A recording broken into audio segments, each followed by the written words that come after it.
இப்ப நம்ம என்ன பார்க்க போறோம்னா, எக்ஸெல்ல இருக்கக்கூடிய பிவோட் டேபிள பத்தி தான் பார்க்க போறோம். நான் வந்து ஆல்ரெடி ஒரு டேட்டாவ வந்து எடுத்து வச்சிருக்கேன். ஓகேங்களா? இந்த டேட்டாவ வந்து நான் வந்து செலக்ட் பண்ணிக்கிறேன். கண்ட்ரோல் பிளஸ் ஏ குடுத்து, இந்த டேபிள செலக்ட் பண்ணிக்கிட்டு, இப்போ இன்சர்ட் டேப் உள்ள போறேன். இன்சர்ட் டேப் உள்ள போயிட்டு, பிவோட் டேபிள்னு இருக்குங்க இல்லையா? இத கிளிக் பண்ணிக்கிறேன். எனக்கு இந்த பேஜ்ல வேணுமா? இல்ல ஒரு நியூ பேஜ் வேணுமா? அப்படின்னு கேட்குது. அதாவது நியூ ஒர்க் ஷீட் வேணுமா? இல்ல இந்த ஷீட்லயே எங்கேயாச்சும் பண்ணலாமா? அப்படின்னு கேட்குது. நான் வந்து நியூ ஒர்க் ஷீட்ட செலக்ட் பண்ணிக்கிட்டு ஓகே பண்ணிக்கிறேன். இப்போ பார்த்தீங்கன்னா, பிவோட் டேபிள் ஓப்பன் ஆயிடுச்சு.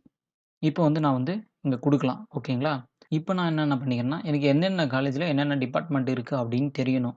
அதுக்காக நான் என்ன பண்ணிக்கிறேன், காலேஜ கிளிக் பண்ணிக்கிறேன். அதுக்கடுத்து வந்து டிபார்ட்மெண்ட்ட கிளிக் பண்ணிக்கிறேன். எனக்கு வந்து தெரியுது பாருங்க.